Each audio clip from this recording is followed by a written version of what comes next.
Good day everyone, welcome to my channel. And then in this tutorial video guys, we will create a program that will ask the user to give a value in pounds, and then our program will convert the given pounds into grams equivalent using C programming language.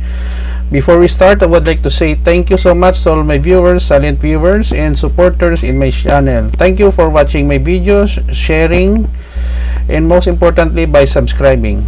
If you are new with my channel and then you like this video, please hit the like button. Don't forget to share, and please support my channel guys by clicking the subscribe button. So let's get started. So basically I'm using Dev C++ as my integrated development environment. It is free to download in their website at bloodshed.net. So we have here several comments here in our program, pounds_grams.c, and then yours truly, written by yours truly, Jake Rodriguez Pomperada, Maed IT MIT. And then I have two websites that you may visit for free source code you may use in your programming assignments, projects. The first one is jakerpomperada.com, and then the other one is jakerpomperada.blogspot.com. Currently guys, I'm accepting computer programming jobs, software development at a very affordable cost. You can send me an email at my personal email address at jakerpomperada@gmail.com.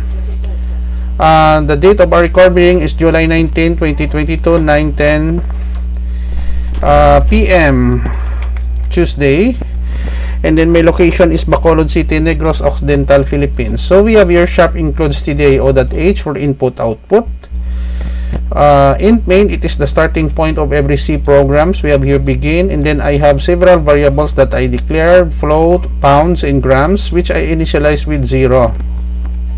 Now the reason that we initialize our variables pounds and grams to 0, because there are some situation that during the execution of our program it generates erroneous result. Maybe it is generated by the compiler, but to avoid that and then to use correct programming practices, we always initialize a value, whatever the value it is. No, if it is double, float, or integer, we initialize it with 0.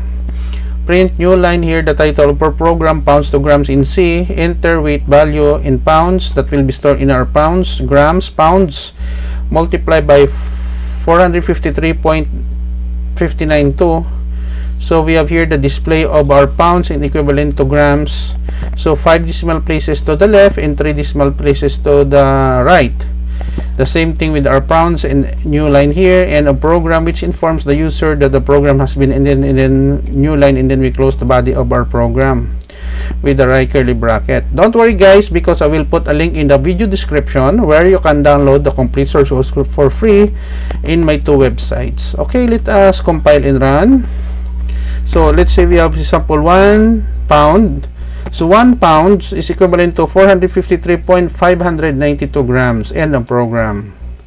Another example, which we have here 2.3 pounds. 2.3 pounds is equal to 1043.262 grams. End of program. Okay guys, so this is the end of our tutorial video on pounds to grams conversion in C programming language. Thank you so much guys for watching. If you find my video tutorial useful, please hit the like button. Don't forget to share, and please support my channel guys if you are new by clicking the subscribe button. See you in the next video tutorial guys. This is your friend Jake saying bye bye for now.